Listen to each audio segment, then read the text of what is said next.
आप कैसे हो? उम्मीद है आप अच्छे होंगे। और अपने जो पॉलिटिकल साइंस का चैप्टर चल रहा था समकालीन दक्षिण एशिया, वो आज समाप्त हो जाएगा वो चैप्टर।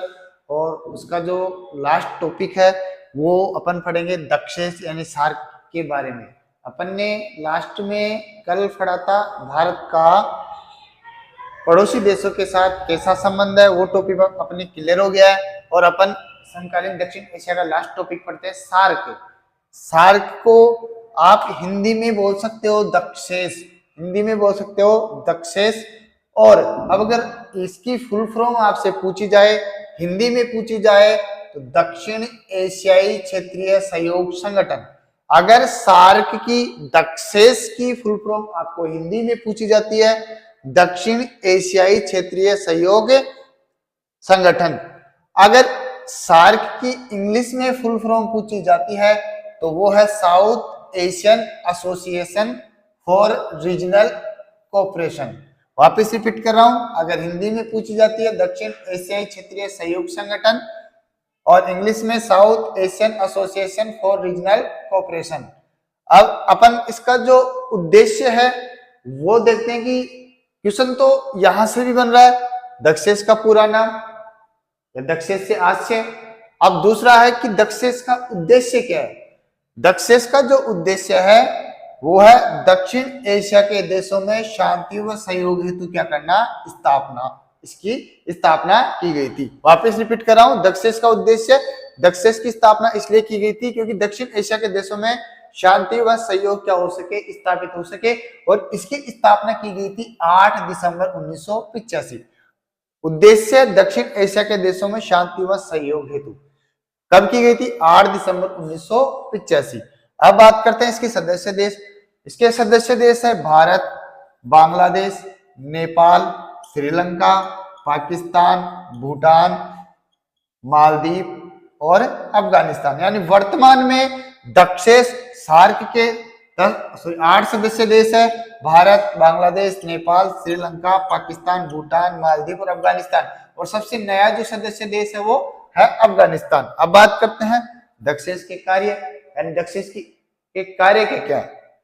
दक्षिण एशिया के देशों में यानी इन 8 देशों में नशीले पदार्थों की तस्करी रोकने, नशीले पदार्थों की क्या रोकना है, तस्करी रोकना है, पर्यटन का विकास करना है, आपदा प्रबंधन, खाद्य सुरक्षा भंडार की स्थापना करनी है, पर्यावरण की सुरक्षा के लिए संयुक्त उद्यम यानी सभी देश मिलकर क्या करें, उद्योग स्थापित करें, क्षेत्रीय परियोजनाओं हेतु सामूहिक कोष, सभी देश एक दूसरे देश में क्षेत्रीय परियोजनाओं के लिए संयुक्त रूप से कोष गठित करें। ये इसके क्या है, प्रमुख कार्य। वापिस रिपीट कर रहा हूं, अगर अपन देखें तो इसके जो कार्य है, अगर आप क्रमवाही डालोगे तो पहला कार्य है नशीले पदार्थों की तस्करी रोकना, दूसरा पर्यटन के विकास पर जोर देना, तीसरा है आपदा प्रबंधन, चौथा है खाद्य सुरक्षा भंडार की स्थापना, पांचवा है पर्यावरण की सुरक्षा, 6 नंबर है संयुक्त उद्यम स्थापित करना, और 7वां नंबर का कार्य है क्षेत्रीय परियोजनाओं हेतु सामूहिक कोष गठित करना। सब पॉइंट से अलग अलग क्वेश्चन बन के आपके सामने आ रहे हैं। अब इसी के अंदर एक और ग्रुप बनाया जो क्या है, वो है साप्टा। सीधा क्वेश्चन है साप्टा से क्या आशय है, या साप्टा किसके अंडर में आता है, सार्क देशों के। साप्टा की अगर इंग्लिश में बात करें तो south Asia free trade area, अगर इंग्लिश में इसकी फुल फॉर्म पूछे तो south Asia free trade area, और हिंदी में पूछे तो दक्षिण एशियाई मुक्त व्यापार क्षेत्र, दक्षिण एशियाई मुक्त व्यापार क्षेत्र इसकी फुल फॉर्म है। हिंदी में पूछे तो दक्षिण एशिया मुक्त व्यापार क्षेत्र, इंग्लिश में पूछे तो south Asia free trade area.